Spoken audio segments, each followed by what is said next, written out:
Bismillahirrahmanirrahim. Assalamualaikum warahmatullahi wabarakatuh. Alhamdulillah hamdan katsiran tayyiban mubarakan fih kama yuhibbu rabbuna wa yarda.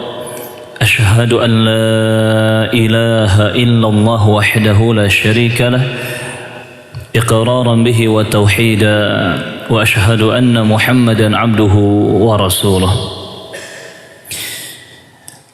Amma ba'd. Segala puji bagi Allah Jalla Jalaluhu Rabbul Alamin, yang kita semua adalah miliknya dan kita semua pasti akan kembali kepadanya. Segala puji bagi Allah Jalla Jalaluhu Al-Ilahul Haqq, yang segala nikmat hanyalah datang darinya. Dan di sore hari ini Allah Subhanahu wa ta'ala mengumpulkan kita di atas nikmat yang luar biasa. Sore hari Kamis di bulan Ramadan, dalam keadaan kita mengerjakan saum atau berpuasa. Kemudian salawat dan salam semoga selalu tercurah untuk sosok yang sangat kita cintai, yang sangat kita rindukan, sosok yang kita jadikan idola dan teladanan kita satu-satunya, baginda mulia Rasulullah Muhammad sallallahu alaihi wa ala alihi wasallam. Teman-teman rahimani wa rahimakumullah, kalau kita bicara tentang nikmat yang sifatnya duniawi, sangat banyak nikmat yang Allah Subhanahu wa ta'ala titipkan kepada kita. Namun tidak hanya nikmat-nikmat duniawi saja yang wajib kita syukuri, melainkan dengan kenikmatan-kenikmatan ukhrawi, kenikmatan-kenikmatan di dalam agama Islam ini, itu pun jangan sampai kita lupa untuk mensyukurinya. Seperti di sore hari ini, kita berada di hari Kamis, yang kata baginda Rasulullah sallallahu alaihi wasallam, di setiap hari Senin dan Kamis amal-amal hamba Allah itu diangkat, diperlihatkan kepada Allah Subhanahu wa ta'ala. Dan ini pun terjadi di bulan Ramadan sepanjang tahun.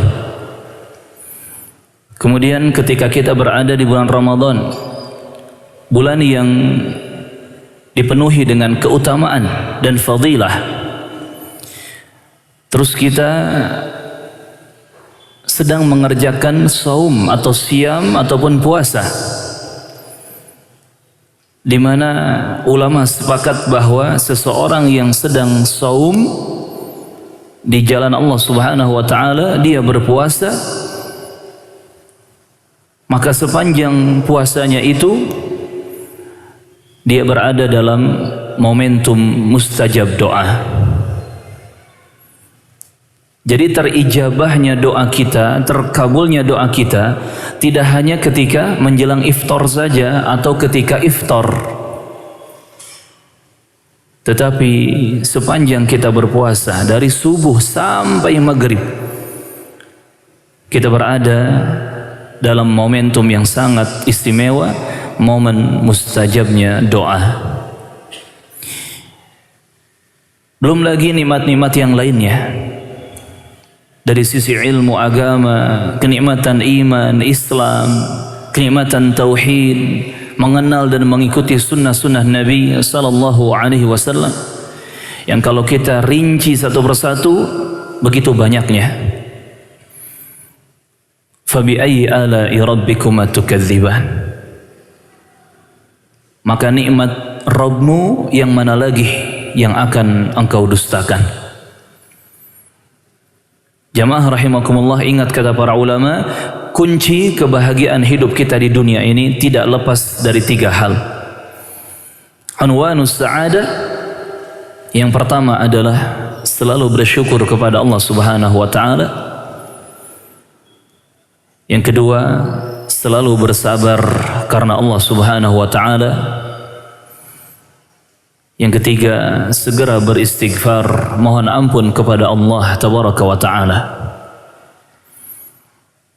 Maka sekecil apapun nikmat yang kita rasakan, jangan lupa syukurnya kepada Allah Subhanahu wa Ta'ala. Dan sebesar apapun ujian atau kesulitan atau hal-hal buruk yang menimpa kita, jangan lupakan sabarnya karena Allah Subhanahu wa Ta'ala.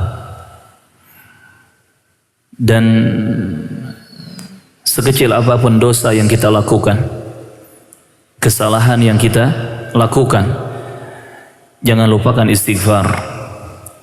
Bersegeralah istighfar, mohon ampun kepada Allah Jalla Jalaluhu Rabbul Alamin. Ahibati fillah, teman-teman, para pejuang Ramadan, para penuntut ilmu, jamaah tarbiyah sunnah yang semoga senantiasa berada dalam lindungan dan bimbingan Allah Subhanahu wa taala, hafizakumullah. Dan kalau kita bicara di bulan Ramadan, syahrun mubarak ini, maka Ramadan tidak bisa lepas dari kenikmatan-kenikmatan yang luar biasa. Kalau kita lihat di surah Al-Baqarah ayat ke-185, ketika Allah Subhanahu wa taala berfirman, a'udzu billahi as-sami'il alim minasy syaithanir rajim, syahrul ramadan alladzi unzila fihi al-Qur'an hudan linnasi wa bayyinatin minal huda wal furqan. Bulan Ramadan adalah bulan yang ketika itu diturunkan Al-Quranul Karim. Al-Quran diturunkan oleh Allah Subhanahu wa taala sebagai huda, sebagai petunjuk untuk manusia, dan sebagai penjelas untuk petunjuk tersebut, dan sebagai Al-Furqan, pembeda dan pemisah, membedakan yang hak dan yang batil, memisahkan yang hitam dan yang putih. Andai tidak ada keutamaan Ramadan, syahrun mubarak, kecuali yang termaktub di ayat ini, Al-Baqarah 185, maka sungguh ayat ini sudah sangat-sangat mencukupi. Bagaimana tidak? Al-Quranul Karim yang menjadi kitab suci satu-satunya yang Allah ridhoi, yang berlaku hukum-hukumnya di akhir zaman ini, diturunkan di bulan suci Ramadan, syahrun mubarak. Dan kalau kita perhatikan jamaah rahimakumullah, tidaklah sesuatu itu tersentuh dengan Al-Quran, melainkan pasti akan dijadikan istimewa oleh Allah Subhanahu wa ta'ala Rabbul Izzah wal Jalalah. Coba kita mengingat kembali, Al-Quran diturunkan kepada Nabi siapa? Nabi Muhammad sallallahu alaihi wasallam. Maka Muhammad menjadi manusia termulia, bahkan Rasul dan Nabi utusan Allah yang paling mulia. Allah Subhanahu wa ta'ala menurunkan Al-Quran kepada Nabi Muhammad lewat malaikat siapa? Jibril alaihissalam. Maka Jibril menjadi malaikat termulia di kalangan malaikat-malaikat Allah. alaihi wassalatu wassalam. Al-Quran turun di bulan apa? Ramadan. Maka Ramadan menjadi bulan yang paling mulia dibandingkan dengan 11 bulan lainnya dalam satu tahun. Termasuk tempat-tempat yang di sana Al-Quranul Karim diturunkan. Makkah, Madinah, dan seterusnya.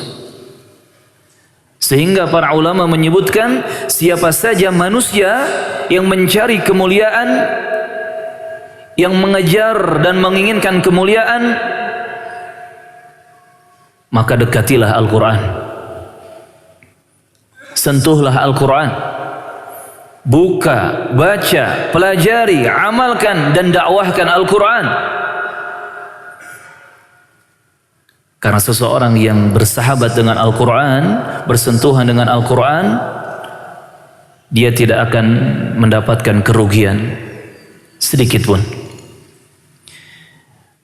Ahibati fillah rahimani wa rahimakumullah. Dan Ramadan merupakan bulan Al-Quran, Syahrul Quran. Syahrul Quran.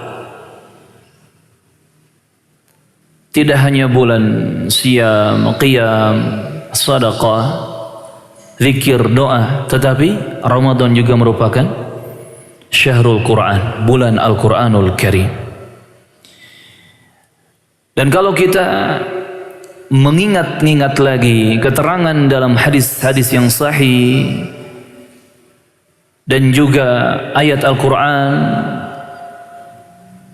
begitu banyak dijelaskan tentang keutamaan dan fadilah bulan Ramadan, Syahrul Mubarak ini. Jangan lupakan bahwa bau mulut orang yang berpuasa itu lebih wangi di sisi Allah daripada aroma minyak misik atau kasturi. Dan ini kata baginda Rasulullah tidak diberikan kepada umat-umat terdahulu. Keutamaan ini, bau mulut seorang yang berpuasa lebih harum di sisi Allah daripada minyak kasturi, ini hanya diberikan kepada umat Nabi Muhammad saja sallallahu alaihi wasallam. Juga jangan lupakan para malaikat memohonkan ampunan bagi orang-orang yang sedang berpuasa sampai berbuka. Dan ini terjadi selama bulan Ramadan, di mana kaum muslimin berpuasa 1 bulan penuh. Bayangkan detik-detik kita, menit-menit dan jam-jam kita selama kita berpuasa di jalan Allah. Di sana ada malaikat-malaikat yang mendoakan ampunan untuk kita. Mereka beristighfar kepada Allah agar dosa-dosa kita diampuni oleh Allah Subhanahu wa taala. Juga jangan lupakan bahwasannya Allah Subhanahu wa taala menghiasi jannahnya, surganya setiap hari. Yang kemudian Allah berfirman, hampir tiba waktunya bagi hamba-hambaku yang saleh untuk dihilangkan beban dan segala kesulitannya, segala gangguan dari mereka, kemudian mereka dimasukkan ke dalam dirimu wahai surga. Allahu Akbar. Setiap harinya di bulan Ramadan Allah Subhanahu wa taala menghiasi jannah dan menunggu hamba-hamba yang saleh untuk dimasukkan ke dalam jannahnya. Dan itu Allah firmankan kepada surga secara langsung.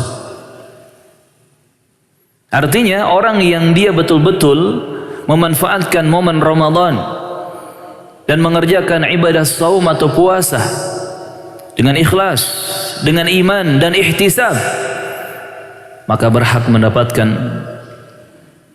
kabar gembira berupa surga, jannah dari Allah Subhanahu wa taala yang dipenuhi dengan kenikmatan dan kebaikan. Juga jangan lupakan jamaah rahimakumullah bahwa di bulan Ramadan ini setan-setan dibelenggu. Terlebih setan-setan yang gembongnya, dedengkotnya.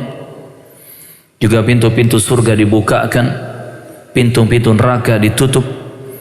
Bahkan kata para ulama, dalam beberapa riwayat disebutkan tidak hanya pintu surga yang dibuka, melainkan pintu-pintu langit juga dibukakan, pintu-pintu rahmat kasih sayang Allah juga dibukakan, dan itu terjadi selama bulan Ramadan. Dan juga jangan lupakan bahwa di bulan Ramadan terdapat malam kemuliaan Lailatul Qadar, yang satu malam itu jauh lebih baik dari 1000 bulan, mengalahkan 83 tahun lamanya. Dan juga jangan lupakan jamaah rahimakumullah bahwa orang-orang yang berpuasa di bulan Ramadan berhak untuk mendapatkan ampunan dari Allah Subhanahu wa taala di setiap malamnya. Di setiap malam Allah memberikan maghfirah, ampunan kepada orang-orang yang berpuasa selama bulan Ramadan. Dan juga jangan lupakan bahwasannya Allah Subhanahu wa taala selama Ramadan memilih hamba-hamba istimewa, hamba-hamba pilihan untuk dimerdekakan, dibebaskan, dijauhkan dari azab api neraka. Dan itu kata para ulama terjadi di setiap malam selama bulan Ramadan. Maka teman-teman para pejuang Ramadan, para penuntut ilmu, ahibati fillah rahimani wa rahimakumullah, bagaimana mungkin kita tidak menyambut Ramadan dengan penuh kegembiraan dan kebahagiaan? Bagaimana mungkin kita tidak mempersiapkan segala sesuatunya untuk Ramadan yang istimewa ini? Bagaimana mungkin kita malas beramal saleh, kita malas untuk beribadah kepada Allah di bulan Ramadan ini, sedangkan kita sudah mengetahui begitu banyak kebaikan dan keutamaan-keutamaan serta fadilah di bulan Ramadan, syahrun mubarak ini. Bahkan dari namanya saja Ramadan disebut syahrun mubarak. Mubarak artinya dipenuhi dengan keberkahan, diberkahi oleh Allah Subhanahu wa taala. Makanya ketika Ramadan tiba, Nabi Muhammad sallallahu alaihi wasallam mengatakan kepada para sahabatnya radhiyallahu anhum, "Atakum Ramadan syahrun mubarak." Telah datang di tengah-tengah kalian Ramadan, bulan mubarak, bulan yang dipenuhi dengan keberkahan. Dan inilah istilah yang benar yang diajarkan oleh Nabi kita Muhammad sallallahu alaihi wasallam. Ramadan itu adalah Ramadan mubarak, bukan Ramadan Karim, bukan Ramadan yang lainnya. Ramadan adalah Ramadan mubarak yang diberkahi oleh Allah Subhanahu wa taala. Bahkan tidak hanya keberkahan yang ada selama bulan Ramadan di setiap siang dan malamnya, melainkan sepanjang Ramadan juga ada maghfirah, ampunan dari Allah, dan juga ada rahmat kasih sayang dari Allah. Bahkan tadi al-itqu minan nar, ada pembebasan dari api neraka, dan itu semua terjadi selama bulan Ramadan, syahrun mubarak. Ahibati fillah kaum muslimin dan muslimat rahimani wa rahimakumullah.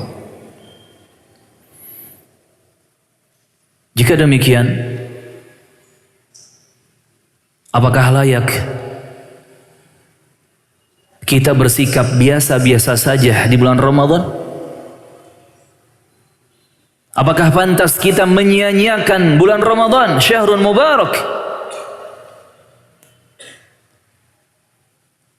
Wa man hurima khairuhu faqad hurima. Maka sungguh orang yang terhalang dari kebaikan Ramadan, maka dia betul-betul akan dijauhkan dari semua kebaikan di bulan Ramadan. Wal'iyadzu billah. Kita berlindung kepada Allah Subhanahu wa taala. Orang yang beriman, orang yang bertauhid, orang yang mengenal sunnah Nabi sallallahu alaihi wasallam, pasti dia akan mengatakan tidak pantas seorang mukmin, seorang muslim menyia-nyiakan keberadaan bulan suci Ramadan. jangankan satu malamnya, jangankan satu harinya, bahkan satu detik pun tidak pantas disia-siakan oleh seorang ahli tauhid dari waktu-waktu yang ada di bulan Ramadan ini. Sekarang mungkin ketika kita masih hidup di dunia, jamaah rahimakumullah, kita kurang sadar atau kita mungkin tidak begitu merasakan karena banyak faktor. Entah faktor lemahnya iman, faktor kurangnya ilmu syar'i, faktor salah bergaul, salah berteman, salah tempat duduk, dan seterusnya. Termasuk faktor karena sibuk dengan duniawi. Sehingga spesialnya Ramadan itu tidak dirasakan. Tetapi nanti di akhirat, bahkan bermula di alam barzakh, di alam kubur, sampai nanti di akhirat, orang-orang yang ketika hidupnya di dunia mendapati Ramadan dan dia menyia-nyiakan bulan Ramadan, mereka akan menyesal, mereka akan menangis. Bahkan satu detik yang telah mereka sia-siakan di bulan Ramadan, itu akan mereka sesali dengan penyesalan yang besar, akan mereka tangisi dengan tangisan yang mendalam. Namun ketika itu tangisan dan penyesalan tidak berguna apa-apa. Wal'iyadzubillah. Ahibati fillah, para pejuang Ramadan rahimani wa rahimakumullah. Oleh karenanya kita sebagai ahli tauhid, sebagai muslimin, mukminin, ahli sunnah wal jamaah, ketika diberi kemudahan oleh Allah Subhanahu wa taala untuk bisa berada di bulan yang spesial ini, syahrun mubarak, seharusnya kita menancapkan prinsip yang sangat kuat di dalam fikiran dan hati kita. Mindset yang betul-betul kokoh. Jangan pernah sia-siakan Ramadan. Kalau bisa antum tulis dimanapun antum bisa melihat tulisan tersebut. Mungkin dijadikan wallpaper handphone, ditulis di kertas di pintu kamarnya, ditulis di meja kerjanya, ditulis di toko dagangnya, ditulis di bawah spion mobilnya, ditulis dimanapun. Jangan sia-siakan Ramadan. Jangan sia-siakan Ramadan. Jangan sia-siakan Ramadan. Lalu bagaimana langkah kita agar kita tidak menjadi orang-orang yang menyia-nyiakan Ramadan? Agar kita tidak termasuk golongan orang-orang yang nanti di akhirat menyesal dan menangis karena telah menyia-nyiakan Ramadan. Sebetulnya langkah-langkah ini sudah sering kita bahas, jamaah rahimakumullah. Apalagi kita mengalami dan mendapati Ramadan berkali-kali. Ada yang belasan kali, bahkan ada yang puluhan kali. Dan kami yakin ilmu tentang Ramadan ini sering diulang-ulang. Namun tidak ada salahnya untuk kita murajaah, untuk kita mudzakarah kembali, untuk kita bersama-sama mengingatnya kembali. Apalagi kita berada di bulan Ramadan, bulan yang penuh dengan keberkahan ini, syahrun mubarak. Orang Arab mengatakan ma takarrara taqarrara, ma takarrar taqarrar. Sesuatu itu jika terus diulang-ulang maka akan menjadi kokoh, akan menjadi kuat, akan menancap dengan kokoh. Begitupun tentang ilmu beramal di bulan Ramadan. Kita harus terus mengulang-ulangnya agar kita tidak salah langkah di bulan Ramadan, agar kita tidak menyia-nyiakan Ramadan, bulan yang sangat spesial ini, syahrun mubarak. Yang pertama, jamaah rahimakumullah, agar kita tidak menyia-nyiakan Ramadan, jangan lupakan siam atau saum atau puasa. Dan kita tidak hanya mengerjakan puasa itu menahan lapar, haus dan syahwat saja, tidak. Tetapi kita harus berusaha juga agar semua panca indera kita, penglihatan, pendengaran, tangan, kulit, semuanya terhindar dari segala sesuatu yang diharamkan dalam syariat Islam yang mulia ini. Bahkan kalau bisa kita berusaha berpuasa dengan hati. Berpuasa dengan hati. Makanya para ulama rahimahumullah ta'ala menyebutkan bahwa puasa itu ada 3 jenis. Ada saumnya orang awam, saum yang umum. Ada saumnya orang yang khusus, saum khusus. Ada saum khususul khusus. Ada saum khususul khusus. Itu yang ketiga. Saum khususnya orang-orang yang khusus. Saum umum, puasa umum, yakni ketika seseorang berpuasa menahan lapar, menahan haus dan menahan syahwat. Meninggalkan makanan, minuman dan syahwat. Ini puasanya orang awam, saum umum. Adapun saum khusus, puasa khusus, ketika seseorang berpuasa yang tadi menahan lapar, haus dan syahwat, dan juga dia menjaga seluruh anggota tubuhnya dari perkara-perkara yang diharamkan. Tidak mendengar yang haram, tidak melihat yang haram, lisan juga tidak mengucapkan yang haram, mulut tidak digunakan untuk yang haram, tangan, kaki, kulit, semua panca indera dan semua anggota tubuh tidak digunakan untuk yang haram-haram. Ini puasa khusus. Adapun puasa khususul khusus adalah mereka yang bisa melakukan 2 jenis puasa tadi ditambah dengan puasa qalbu, puasa hati. Di mana hatinya berpuasa, meninggalkan urusan-urusan duniawi, tidak mengingat-ingat urusan duniawi. Dan dia betul-betul berpaling dari segala sesuatu yang bisa menghalanginya dari Allah Subhanahu wa ta'ala. Ini puasa hati. Karena kadang kan walaupun kita berada di bulan Ramadan, kita nggak makan, kita nggak minum, kita tidak menyentuh istri,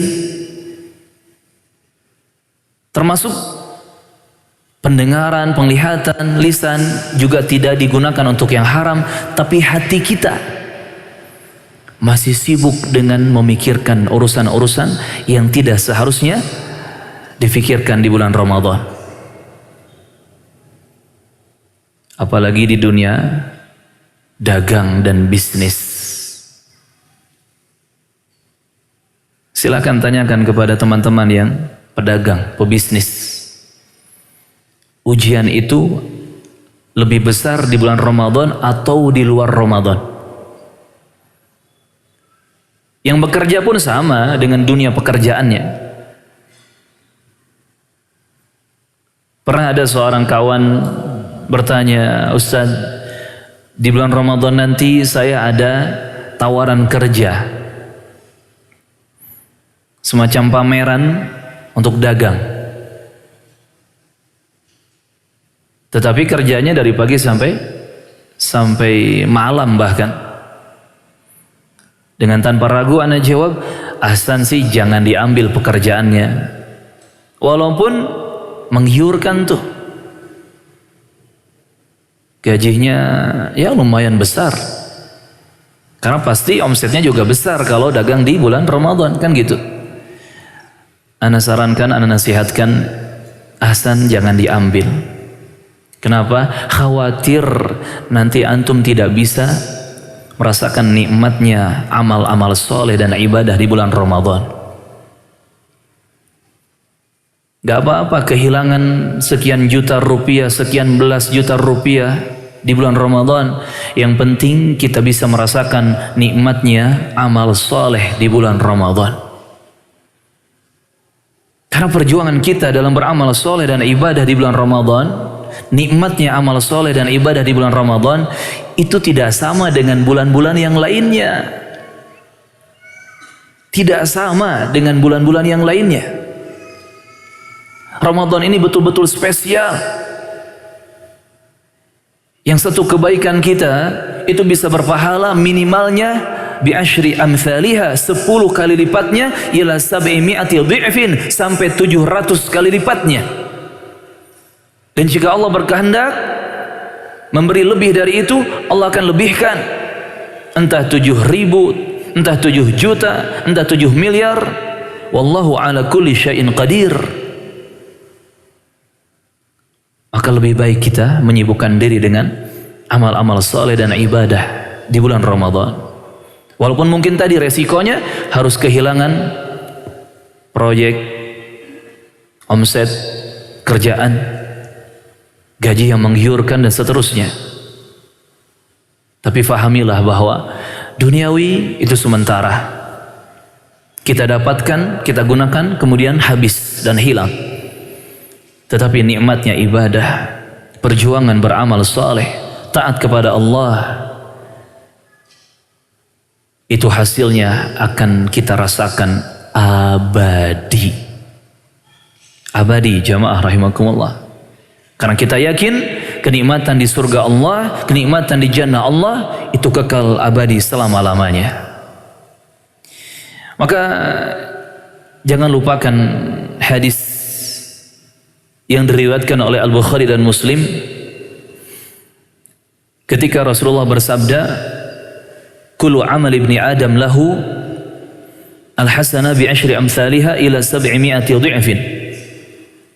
Yaqulu Allah azza wa jalla illa as-sawm fa innahu li wa ana ajzi bih, taraka syahwatahu wa ta'amahu wa syarabahu min ajli. Seluruh amal anak Adam adalah miliknya. Satu kebaikan dilipat gandakan menjadi 10 kali lipat sampai 700 kali lipatnya. Kemudian Allah berfirman azza wa jal, kecuali saum, kecuali puasa, sesungguhnya puasa itu milikku dan aku sendiri yang akan langsung membalasnya. Kenapa? Dikarenakan ia telah meninggalkan syahwat, meninggalkan makanan dan minumannya karena aku, kata Allah azza wa jal. Lis-shaimi farhatan, farhatun inda fitrih wa farhatun inda liqa'i rabbih. Dan orang yang berpuasa berhak mendapatkan 2 kegembiraan. Bergembira ketika berbuka, baik iftar di setiap maghribnya ataupun nanti ketika mendapatkan Idul Fitri, dan kegembiraan ketika nanti berjumpa dengan Rabbnya, dengan Allah subhanahu wa ta'ala. Wala khalufu famis sa'imi atyabu indallahi min rihil misk. Dan sungguh bau mulutnya orang yang berpuasa di sisi Allah itu lebih harum, lebih wangi dibandingkan dengan wanginya aroma minyak misik atau kasturi. Juga jangan lupakan jamaah rahimakumullah sabda Rasulullah dalam hadis Al-Bukhari dan Muslim lainnya ketika Nabi bersabda, man shama Ramadan imanan wa ihtisaban ghufira lahu ma taqaddama min dhanbi. Siapa yang berpuasa di bulan Ramadan berdasarkan iman dan ihtisab. Iman itu percaya kepada Allah, yakin kepada Allah, dan meyakini bahwa puasa itu wajib, puasa itu mulia, puasa itu ibadah yang mulia di sisi Allah. Iman dan ihtisab, berdasarkan ihtisab, yakni mengharapkan pahala, meminta dan menginginkan pahala di sisi Allah tabaraka wa ta'ala, menginginkan balasan terbaik dari Allah subhanahu wa ta'ala.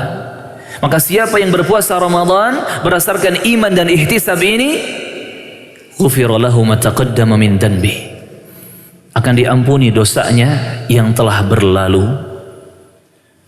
Dan ketika Nabi menyebutkan hadis ini jamaah rahimakumullah, Nabi tidak membatasi dosa yang telah berlalu setahun ke belakang, 5 tahun ke belakang, 10 tahun ke belakang. Nabi tidak membatasi. Artinya apa?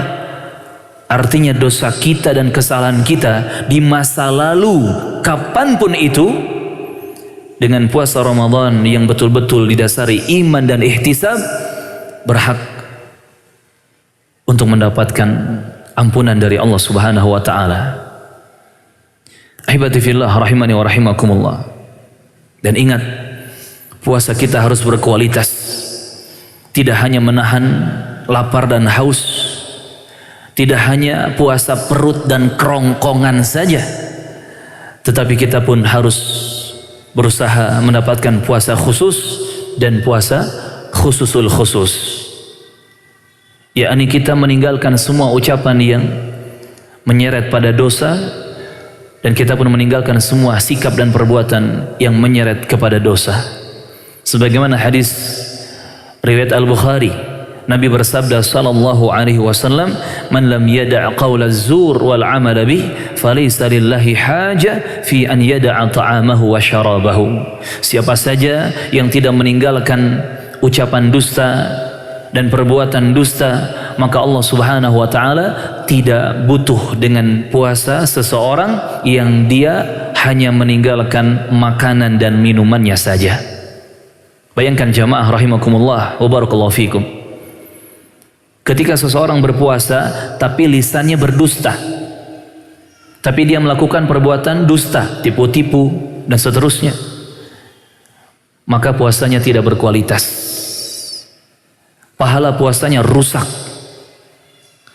Lalu bagaimana dengan orang yang dia berpuasa, perutnya puasa, kerongkongannya puasa, kemaluannya puasa, tetapi dia melakukan dosa yang lebih parah dari dusta? Tidak sholat, masih melakukan riba, masih membuka aurat, masih bermusuhan, berselisih, masih durhaka kepada orang tuanya, melakukan nusyuz terhadap suaminya, dan perkara-perkara dosa-dosa yang lainnya. Wal'iyadzubillah. Maka jangan sampai kita puasa capek menahan lapar dan haus, tetapi kita tidak mendapatkan pahala apa-apa kecuali hanya rasa dahaga dan lapar tadi.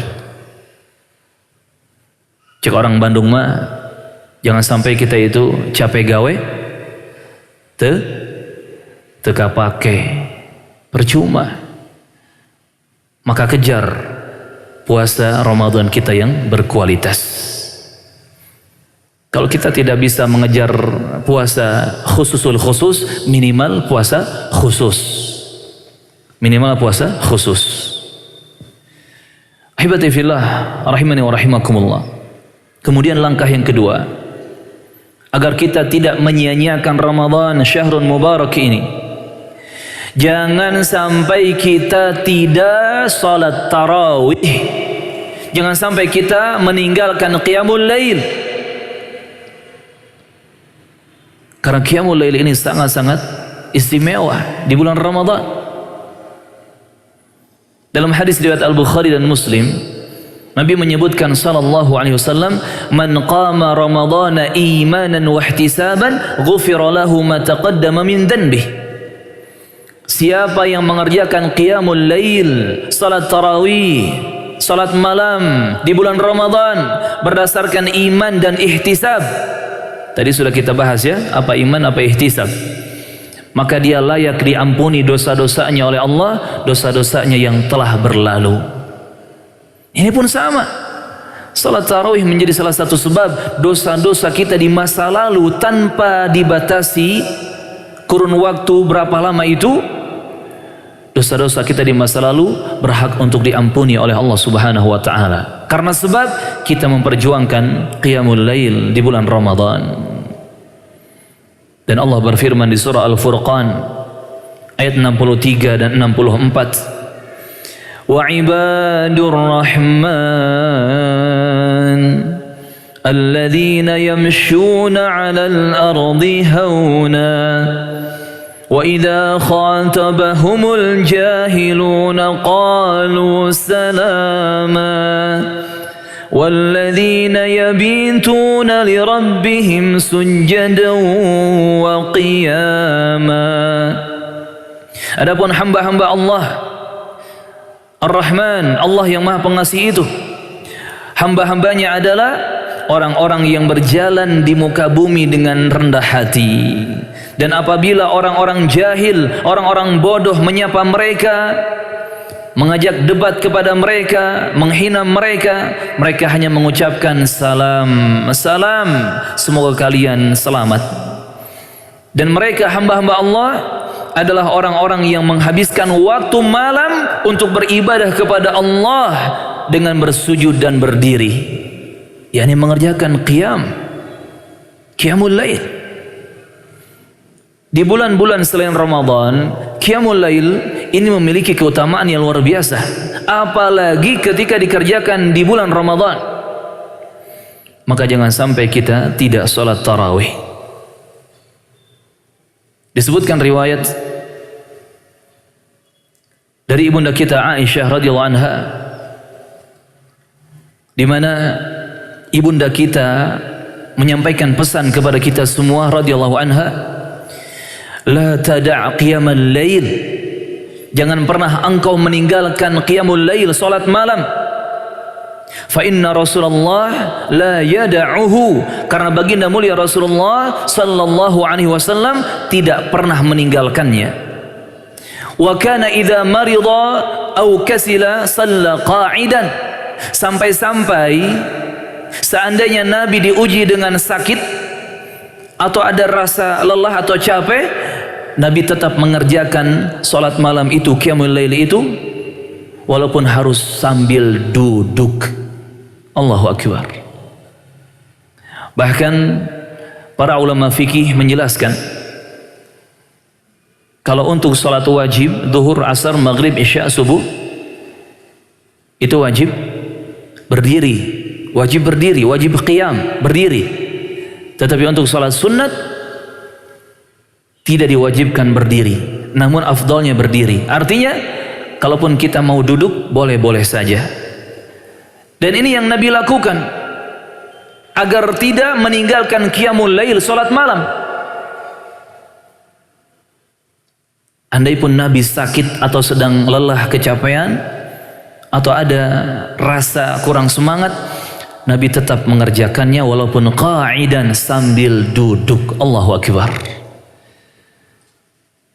Belum lagi salat tarawih, diberi jaminan oleh baginda mulia Rasulullah Muhammad sallallahu alaihi wasallam, di mana ada pahala salat malam semalam suntuk, satu malam penuh bagi seseorang yang berhasil mengerjakan salat tarawih, qiyamul lail di bulan Ramadan bersama imam. Dengan syarat, dengan catatan, dia harus mengerjakan bersama imam itu sampai imam selesai. Seperti hadis riwayat At-Tirmidzi, An-Nasa'i dan juga Ibnu Majah. Nabi bersabda sallallahu alaihi wasallam, "Man qama ma'al imam hatta yansarif, kutiba lahu qiyamul lailah." Siapa yang berdiri mengerjakan salat tarawih di bulan Ramadan bersama imam, hatta yansarif, sampai imamnya selesai, baru dia pun selesai, maka dia berhak mendapatkan pahala qiyamul lail semalam suntuk. Kutiba lahu qiyamul lailah, ditulis, ditetapkan, dicatat untuknya pahala salat malam semalam suntuk, semalam penuh. Maka sebetulnya kalau kita sudah salat tarawih 11 rakaat bersama imam sampai selesai, kalau kita bangun sebelum sahur, sebetulnya kita nggak perlu lagi sholat tahajud, nggak perlu lagi sholat sunat mutlak dan seterusnya, nggak perlu. Kenapa? Pahala sudah maktub, sudah tertulis. Qiyamul lailah, sholat malam semalam suntuk. Tapi Ustaz masih ada waktu nih menunggu sahur. Misalkan sahurnya jam 4, karena subuhnya 4:30. Dia bangun jam 2:30 atau jam 3. Masih ada waktu Ustaz. Kalau masih ada waktu, manfaatkan untuk amal soleh yang lainnya. Misalkan tilawah Quran, zikir, Dan sangat banyak zikir yang umum bisa kita baca, doa, apalagi doa nih. Masih banyak keinginan kita yang mungkin belum tercapai. Baik kebaikan dunia ataupun kebaikan akhirat. Termasuk mungkin membaca kitab-kitab ilmu, bersedekah.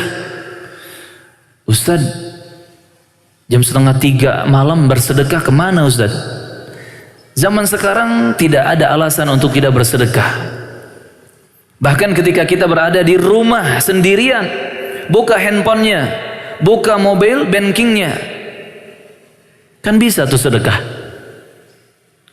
Apalagi kalau antum ini beruang, punya uang maksudnya, beruang.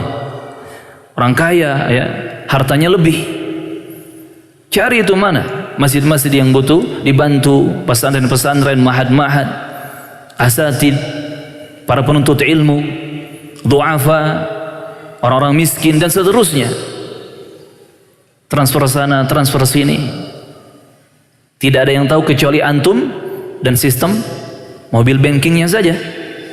Masya Allah. Banyak amal soleh yang bisa dikerjakan di waktu sebelum sahur kalau kita masih punya waktu. Ini jamaah rahimani rahimakumullah. Yang pasti jangan tinggalkan salatut tarawih, qiyamul lail di bulan Ramadan. Dan tidak hanya kita yang mengerjakan sendirian, tapi ajak keluarganya, ingatkan keluarganya. Allah berfirman di surah Taha ayat 132, wa'mur ahlaka bis-shalah wastabir 'alaiha la nas'aluka rizqan nahnu narzuquk wal 'aqibatu lit-taqwa. Dan perintahkan olehmu keluargamu untuk mengerjakan salat. Ini umum perintahnya, termasuk salat tarawih, salat malam, qiyam Ramadan. Ajak keluarganya, ajak keluarganya. Jangan sampai ayahnya di masjid khusyuk salat tarawih, anaknya di mana? Main lodong jemaah. Tahu lodong? Apa itu bahasa Indonesianya? Meriam kayu, meriam kayu, ya, petasan atau yang semisalnya. Jangan sampai ayahnya di saf paling terdepan di masjid, anaknya di mana? Di luar masjid, lari-lari, teriak-teriak, ganggu orang. Ini saya di beberapa malam kemarin sholat tarawih di beberapa masjid yang berbeda dan menemukan yang seperti ini. Anak-anak itu diajak ke masjid, itu bagus, tapi mereka tidak diedukasi, tidak dikondisikan, tidak diberi pemahaman. Akhirnya apa? Malah menghancurkan suasana nikmatnya qiyam Ramadan. Lari-lari, kejar-kejaran, teriak-teriak, ribut. Harus diajak ke masjid, tetapi jangan lupa dikasih pemahaman. Kalau ternyata anak kita tidak bisa paham, belum bisa paham, lebih baik di rumah saja. Barakallahu fiikum. Itu jamaah rahimakumullah. Kemudian langkah yang ketiga, agar kita tidak menyia-nyiakan Ramadan, jangan tinggalkan sedekah di bulan Ramadan. Apalagi Nabi telah menjamin keutamaan sedekah di bulan Ramadan, di mana sedekah di bulan Ramadan mengalahkan sedekah di bulan-bulan lainnya. Dalam hadis riwayat At-Tirmidzi dari Anas bin Malik radhiyallahu anhu, Nabi bersabda sallallahu alaihi wasallam, "Afdhalus shadaqati shadaqatun fi Ramadan." Seutama-utama sedekah adalah bersedekah di bulan Ramadan. Seutama-utama sedekah adalah sedekah di bulan Ramadan. Dan ini tidak terbatas waktu. Mau pagi, sore, siang, malam, kapanpun selama Ramadan, sepanjang Ramadan, itu seutama-utama sedekah jika kita bersedekah. Dan jamaah rahimani rahimakumullah, bersedekah itu tidak harus dengan harta benda. Kadang kita bisa bersedekah dengan yang lainnya, maka lakukan. Dengan makanan, dengan bahan makanan, atau dengan benda-benda yang masih berharga, masih bermanfaat, atau apapun itu. Berikan sesuatu kepada orang lain yang bisa mengambil manfaat.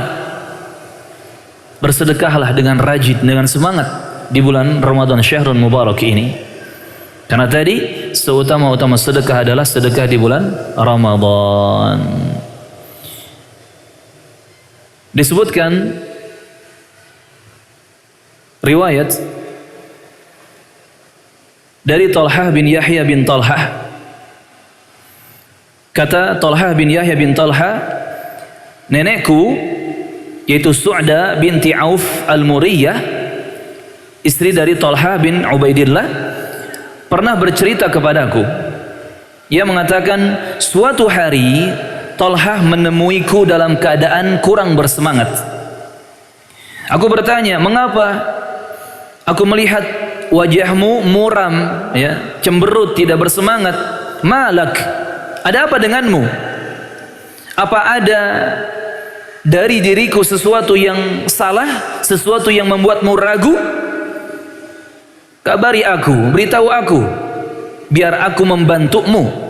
Kemudian Talhah bin Ubaidillah menjawab radhiyallahu anhu, tidak ada. Tidak ada. Sungguh sebaik-baik teladan bagi muslim dalam menangani banyak masalah adalah dirimu. Subhanallah, ini memuji istrinya. Istrinya bertanya lagi, lalu apa masalahmu? Kata Talhah bin Ubaidillah, hartaku ini banyak dan ini yang membuatku bingung. Allahu Akbar.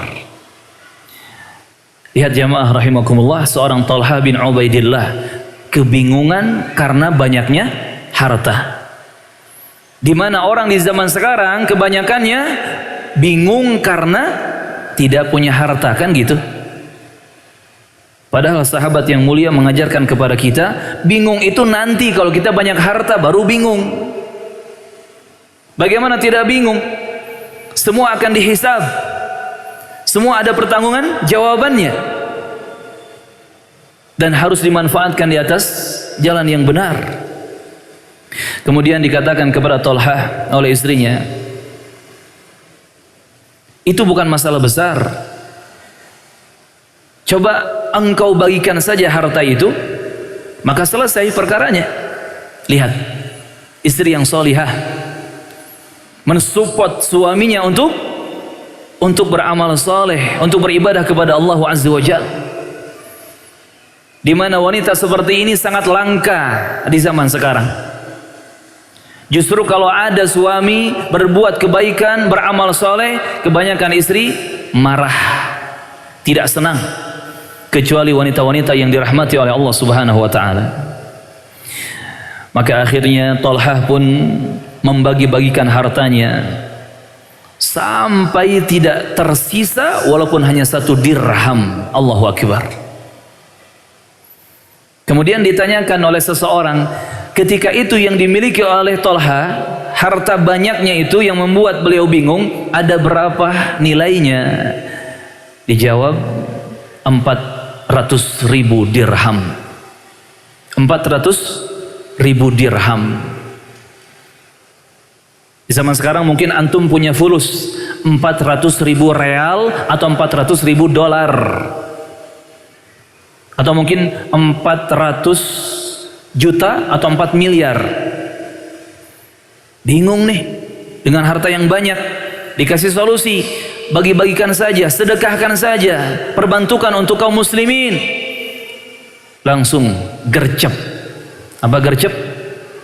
Gerak cepat. Langsung dibagi-bagikan sedekah. Selesai sampai tidak tersisa 1 dirham pun. Sampai tidak tersisa 1 rupiah pun, 1 dolar pun, 1 real pun. Allahu Akbar. Jamaah rahimani wa rahimakumullah. Maka jangan lupakan sedekah di bulan Ramadan, bulan yang penuh dengan keberkahan ini. Dan banyak cara kita bersedekah di bulan Ramadan. Di antaranya bisa dengan berbagi makanan. Makanan jadi, makanan siap santap, kita siapkan, kita bagikan kepada kaum muslimin, kepada orang-orang.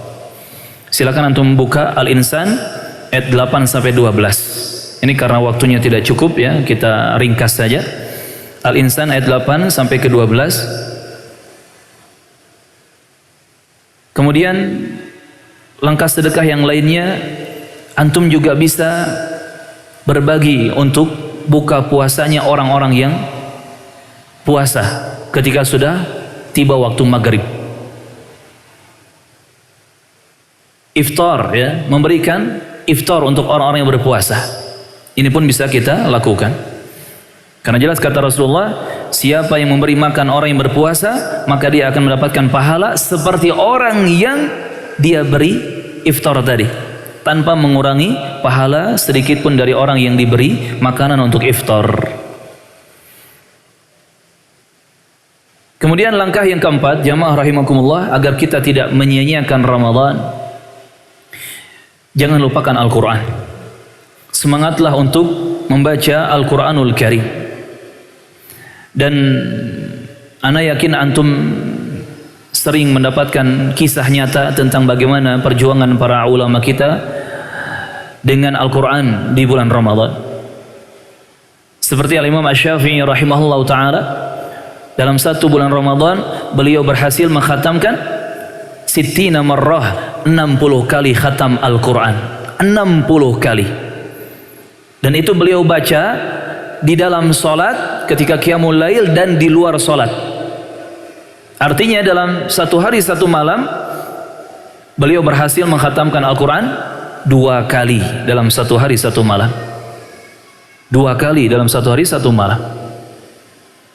Belum lagi ulama yang lainnya, Al-Imam Al-Aswad rahimahullah, Al-Imam Qatadah rahimahullah, dan banyak ulama yang lainnya mencontohkan kepada kita agar kita bersungguh-sungguh memperbanyak tilawah Al-Quran di bulan Ramadan. Sering muncul pertanyaan, Ustaz, di bulan Ramadan bagusnya memperbanyak tilawah bacaan Quran atau diselingi dengan mentadaburinya? Kita jawab sebagaimana nasihat para ulama rahimahumullah ta'ala, di bulan Ramadan fokuskan untuk memperbanyak baca Quran bahasa Arabnya sebanyak-banyaknya. Kalau bisa, contoh tuh Imam Asy-Syafi'i rahimahullah 60 kali khatam Quran.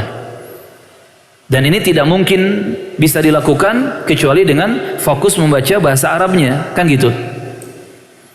Adapun tadabbur Quran, memahami ayat-ayat Al-Quran secara makna, cukuplah 11 bulan di luar Ramadan.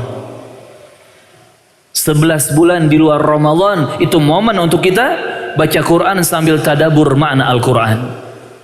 Tapi Ustaz, baru sempat baca Qurannya sekarang di bulan Ramadan. Nah itu masalahnya. Baru sadar ketika masuk bulan Ramadan, mana mushaf, buka mushaf. 11 bulan sebelum Ramadan kemana saja sob? Kemana saja akhi? Padahal 11 bulan sebelum Ramadan, Syawal, Dzulqa'dah, Dzulhijjah sampai Rajab dan Sya'ban, itu waktu untuk kita baca Quran, termasuk mentadaburi makna-makna Al-Quran. Sehingga ketika masuk bulan Ramadan, kita fokus memperbanyak tilawah Al-Quran, khatam berkali-kali. Masih banyak jamaah rahimakumullah langkah yang bisa kita lakukan untuk menjaga Ramadan kita agar tidak sia-sia. Yang kelima, kita ringkas saja, jangan lupakan duduk di masjid setelah sholat subuh sampai matahari terbit. Jelas ya, keutamaannya luar biasa. Kalau dilakukan di bulan selain Ramadan saja, itu ada pahala yang besar, mendapatkan pahala haji dan umrah yang sempurna, apalagi kalau dilakukan di bulan Ramadan. Langkah yang keenam, agar Ramadan kita tidak sia-sia, jangan lupakan i'tikaf.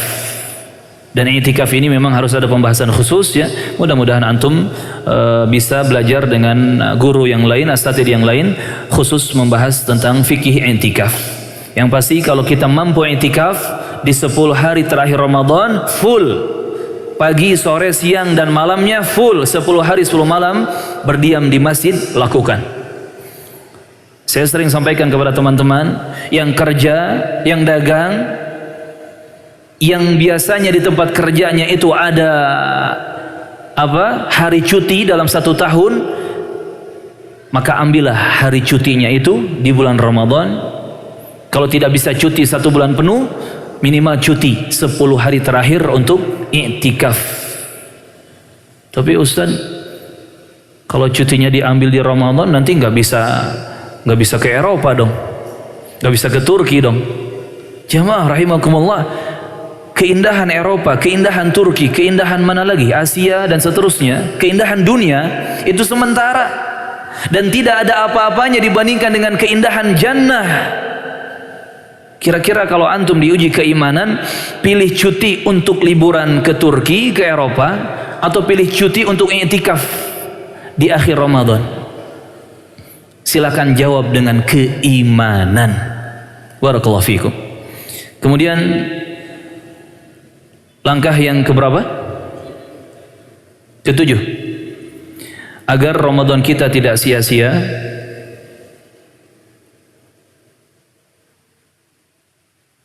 jangan lupakan ibadah umrah di bulan Ramadan bagi yang memiliki kemudahan. Karena kata Rasulullah dalam hadis riwayat Al-Bukhari dan Muslim, umratun fi Ramadan ta'dilu hajjah. Dalam satu riwayat, hajjatan ma'i. Orang yang umrah di bulan Ramadan itu pahalanya sebanding dengan melakukan haji bersamaku, kata Rasulullah sallallahu alaihi wasallam. Pertama, belum tentu kita bisa haji seumur hidup kita. Kedua, ini mustahil terjadi haji bersama Rasulullah. Gak mungkin terjadi kita haji bersama Rasulullah, tetapi ada pahala yang sebanding dengan itu, sebanding dengan pahala haji bersama Rasulullah, yaitu umrah di bulan Ramadan. Tapi Ustaz, mahal. Nah, itu perjuangannya, karena memang biayanya tidak sama dengan di bulan-bulan lainnya. Kalau di bulan-bulan biasa mungkin 25 juta bisa berangkat umrah ya. Di Ramadan antum harus menyiapkan 35 juta, 40, 50 juta dan seterusnya. Wajar, karena pahalanya pun sangat besar. Kemudian yang ke-8, langkah agar kita tidak menyia-nyiakan Ramadan, jangan lupakan pencarian terhadap Lailatul Qadar. Dan untuk mendapatkan Lailatul Qadar ini, mau tidak mau kita semua harus melek, harus begadang semalaman dan menghabiskan waktu malam kita dengan amal-amal soleh dan ibadah. Dan kata Syekh Muhammad ibn Saleh Al-Utsaimin rahimahullah, siapa yang menghidupkan 10 malam terakhir di bulan Ramadan, jadi semua 10 malam terakhir di bulan Ramadan dia hidupkan dengan amal soleh dan ibadah, maka dipastikan dia mendapatkan Lailatul Qadar. Jadi bukan sibuk mencari malam ganjilnya saja. Kadang kan ada orang hanya sibuk mencari malam ganjilnya dan itikaf atau menghidupkan malam-malam ganjilnya saja. Malam genapnya dilupakan. Ini keliru. Yang lebih parah lagi, ada orang sibuk mencari-cari tanda Lailatul Qadar di waktu ba'da subuh atau pagi hari. Tapi di malam harinya sibuk tidur, sibuk ngorok, sibuk ngobrol. Karena banyak teman-teman yang itikaf itu bukan itikaf, tapi pindah tempat nongkrong, pindah tempat tidur. Selimutnya dibawa, bantalnya dibawa, kasurnya dibawa, cuman ranjangnya aja yang nggak dibawa, diganti pakai tenda, kan gitu. Pindah tempat tidur, pindah tempat ngobrol. Kebetulan ketemu sama ikhwan yang sudah sekian tahun gak ketemu, jarang ketemu di masjid, ngobrol sampai subuh. La haula wala quwata illa billah. Kejar Lailatul Qadar itu dengan ibadah, dengan amal saleh. Langkah yang ke-9, jamaah rahimakumullah, agar Ramadan kita tidak sia-sia, perbanyak zikir secara umum, perbanyak doa dan istighfar kepada Allah Subhanahu wa taala. Apalagi istighfar di waktu sahur, di akhir malam. Yang kata Allah Azza wa Jalla di surah Az-Zariyat ayat ke-18, "Wa bil ashari hum yastaghfirun." Dan di waktu-waktu sahur mereka beristighfar, mohon ampun kepada Allah Subhanahu wa taala. Jamaah rahimani wa rahimakumullah. Itu diantara kiat-kiat yang bisa kita lakukan, 9 langkah agar kita tidak menyia-nyiakan bulan suci Ramadan, syahrun mubarak. Kita masuk tanya jawab.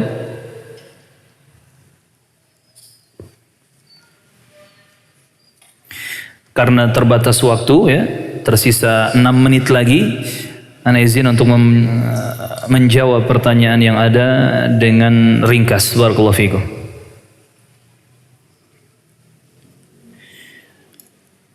Pak Ustadz, maaf, apakah tadarus di bulan Ramadan ada dalilnya? Tadarus jika yang dimaksud adalah membaca Al-Quran secara rutin, bersambung ya, itu disyariatkan sepanjang tahun. Tidak hanya Ramadan saja, sepanjang tahun. Tetapi ketika masuk Ramadan, diperbanyak ya bacaan Qurannya. Dalilnya banyak sekali. Tadi kita juga sempat melewati ya, menyinggung sedikit pembahasan tentang langkah yang keberapa tuh agar kita bisa memanfaatkan Ramadan, agar kita memperbanyak tilawah Quran. Jadi silakan perbanyak baca Quran sebanyak mungkin di bulan Ramadan.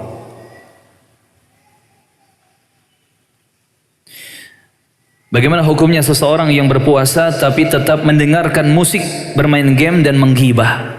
Itulah puasanya umum, puasa orang awam.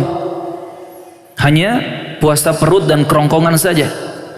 Maka berlaku hadis Nabi, rubba shaimin, banyak orang yang berpuasa dan dia tidak mendapatkan apa-apa kecuali hanya dahaga dan lapar saja.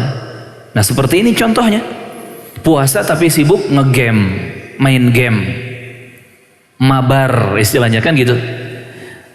Kebanyakan mabar nanti pahala puasanya mabur ya, jadi kabur pahalanya. Termasuk dengerin musik. Kenapa masih mendengarkan musik? Apa kita tidak ingat bahwa kita ini punya kitab suci yang sangat-sangat indah, Al-Quranul Karim? Bahkan sekarang berapa banyak qori-qori Quran yang kalau kita dengarkan, mereka mengalahkan suara-suara penyanyi. Sudah saatnya kita mengganti Al-Quran, mengganti musik dengan Al-Quran. Sudah saatnya kita jadikan Al-Quran sebagai pengganti musik kita. Dan harus diniatkan mulai sekarang tidak ada lagi musik dalam hidup saya. Harus diganti dengan Al-Quranul Karim. Dan juga menghibah. Ini sama, menghibah juga menjadikan puasa kita rusak. Jadi orang yang berpuasa tapi dia dengerin musik, dia menghibah, dia main game, mau gamenya yang haram ataupun yang sia-sia, maka puasanya tidak berkualitas. Puasanya tidak mendatangkan apa-apa kecuali hanya rasa lapar dan haus saja. Wal'iyadzubillah. Semoga Allah mengampuni kita semua.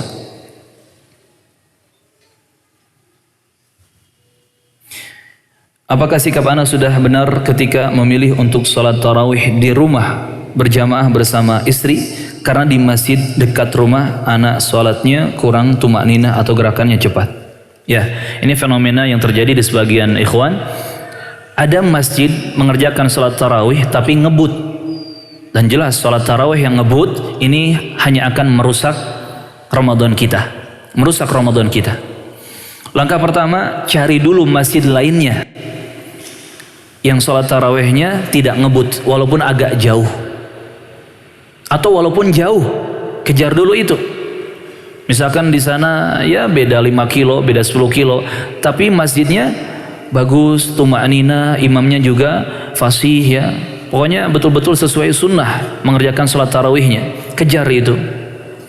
Tapi kalau memang nggak bisa dikejar ya, ada satu lain hal yang menghalangi, tidak mengapa antum sholat tarawih di rumah tapi berjamaah bersama keluarga.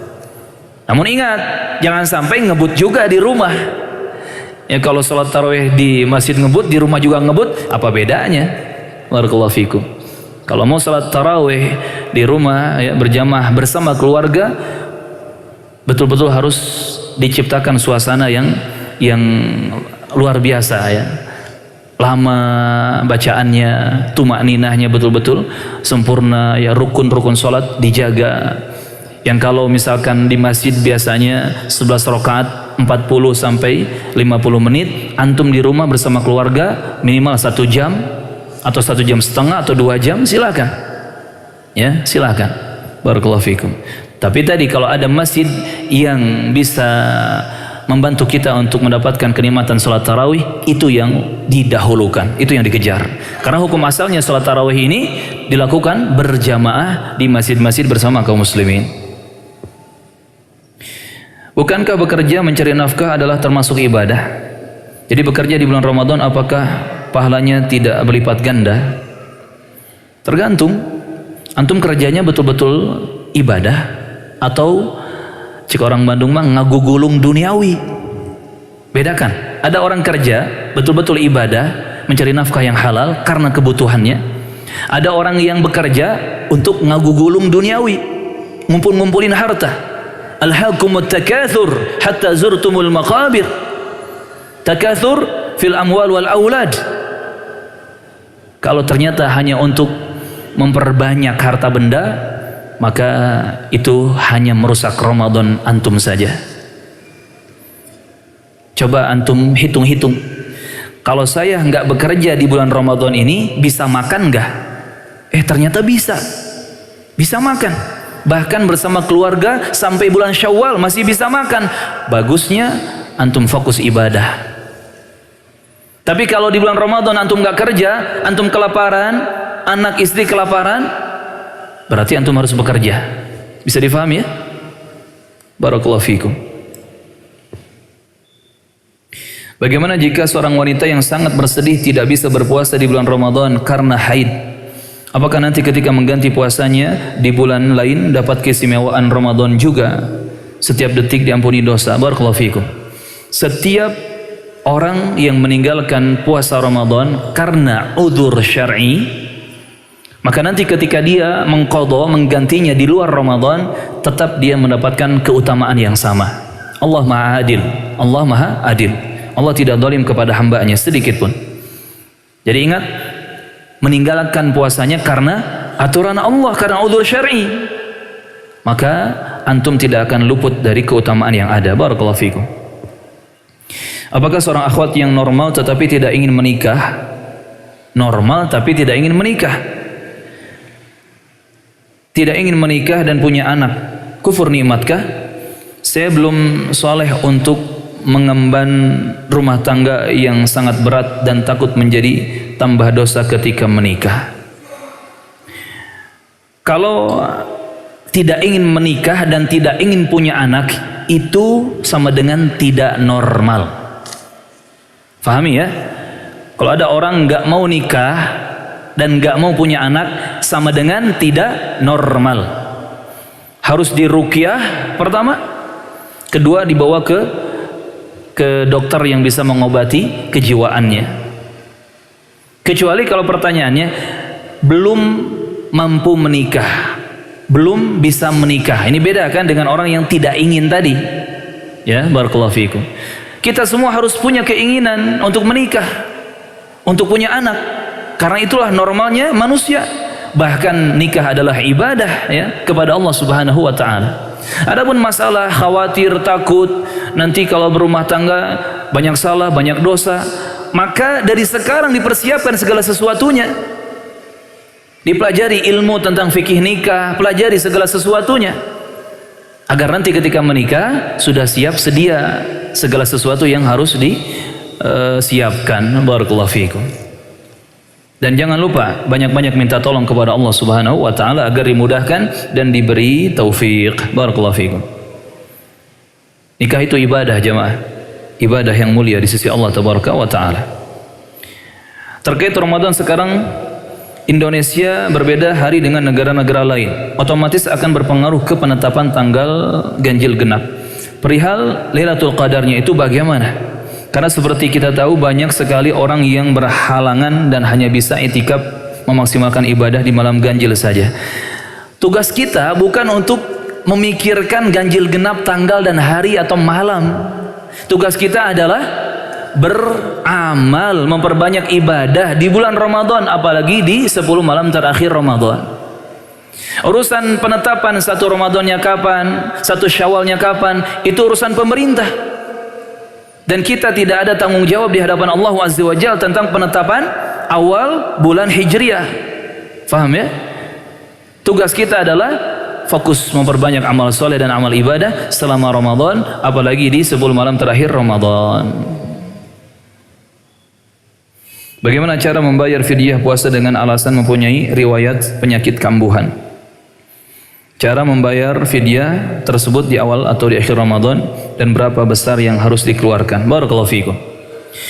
Ketika seseorang punya penyakit yang penyakitnya tidak bisa sembuh, ini kata para ulama fikih masuk ke dalam alasan boleh seseorang tidak puasa dan harus bayar fidyah. Cara bayar fidyah adalah memberi makan satu porsi makanan siap santap, siap saji, satu porsi makanan kepada satu orang fakir atau miskin. Itu membayar satu hari puasa yang ditinggalkannya. Kapan dibayarnya?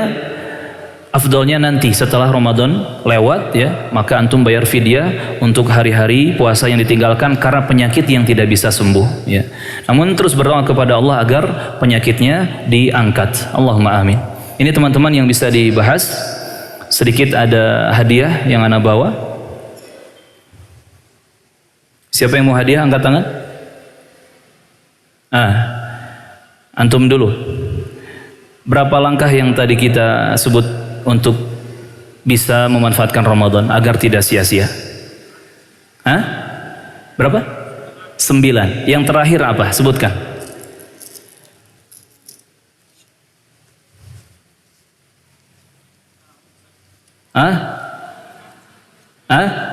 Salah juga. Barakallahu fikum. Yang terakhir apa? Angkat tangannya. Perbanyak zikir saja, zikir saja. Zikir, istighfar dan doa. Barakallahu fikum.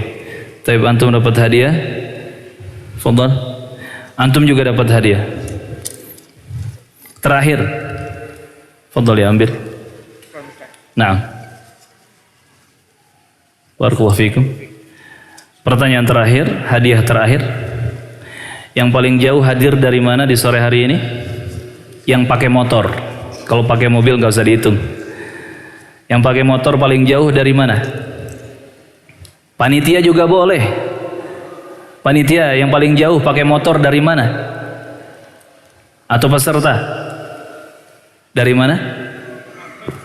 Nagreg. Allahu Akbar. Itu sudah beda negara ya. Ngalahin Nagreg mana? Tidak ada sepertinya. Fadhal, antum dapat mushaf Quran dan kalender.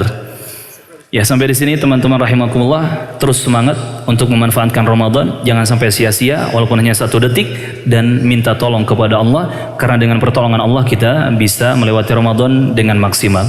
Silakan kepada moderator. Barakallahu fikum.